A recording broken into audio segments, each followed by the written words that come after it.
तालुक्यातील टेकवाडे शिवारात शेतातील कोरड्या विना कठड्याच्या विहिरीत अडकलेल्या बिबट्याची अखेर वन विभाग व पोलीस पथकाने यशस्वी सुटका केली। 13 डिसेंबर रोजी दुपारच्या सुमारास बिबट्या विहिरीत आढळून आल्याने परिसरात भीतीचे वातावरण पसरले होते। मात्र दुपारी 10 ते 12 तासांच्या अथक प्रयत्नानंतर दिनांक 13 रोजी रात्री 12 वाजेच्या सुमारास बिबट्या पिंजऱ्यात शिरल्याने त्याला सुरक्षितपणे बाहेर काढण्यात यश आले। तालुक्यातील भरवाडे येथील दिलीप गिरीधर पाटील यांच्या टेकवाडे शिवारातील शेतात ही घटना घडली। विहिरीत बिबट्या दिसताच भयभीत युवकांनी तात्काळ पळ काढून ग्रामस्थांना माहिती दिली। ग्रामस्थांनी लगेच वन विभागाला घटनेची माहिती दिली। माहिती मिळताच वन विभागाचे अधिकारी व पोलीस पथक घटनास्थळी दाखल झाले व बिबट्याच्या रेस्क्यूसाठी युद्धपातळीवर प्रयत्न सुरू करण्यात आले।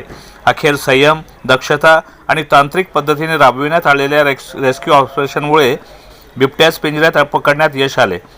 बिबट्या सुरक्षित अवस्थेत असल्याने पशुवैद्यकीय तपासणीसाठी स्पष्ट झाले। हे रेस्क्यू ऑपरेशन बोराडी प्रादेशिक वन विभागाचे वन परिक्षेत्र अधिकारी किरण गिरवले यांच्या मार्गदर्शनाखाली पार पडले।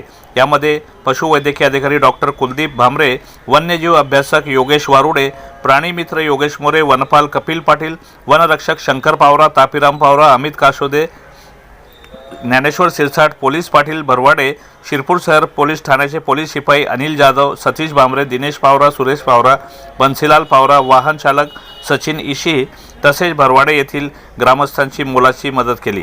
शिरपूरहून संपादक निलेश कुमार दुबे, सत्य न्यूज।